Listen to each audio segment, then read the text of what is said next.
বর্ষা এলেই থই থই পানিতে প্লাবিত হয় বাংলার মাঠঘাট, নদীনালা আর খালবিল। চারপাশে শুধু জল আর জল, যেন প্রকৃতি নিজের রঙে সাজিয়ে তোলে গ্রাম বাংলার প্রতিটি কোণা।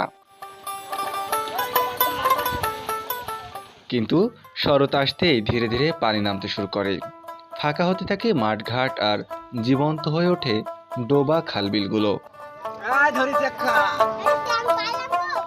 তখনই শুরু হয় গ্রামীণ জীবনের এক অনন্য উৎসব, দেশীয় মাছ ধরার ধুম।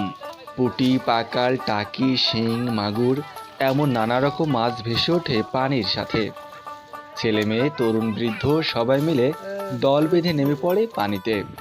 কেউ ছেঁকে ধরে, কেউ জাল ফেলে, কেউ হাত দিয়ে মাছ তুলতে থাকে। চারপাশে হাসি খুশি রোল পড়ে যায়, যেন শুধু মাছ ধরা নয়, হয়ে ওঠে আনন্দ আর মিলন মেলার এক বড় উৎসব। আকাশে সাদা মেঘ, নীল আকাশ আর চকচকে রোদ।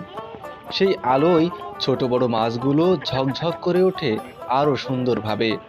দৃশ্যটা যেন এক জীবন্ত ছবি, যেখানে প্রকৃতি আর মানুষ মিশে যায় একসাথে। আর সবশেষ যখন ধরা মাছগুলো ভাগাভাগি করে নেয়, তখন মনে হয় এ শুধু মাছ নয়, এ এক অপূর্ব অভিজ্ঞতা, এক টুকরো স্মৃতি যা গ্রাম বাংলার জীবনের সঙ্গে চিরকাল জড়িয়ে থাকবে।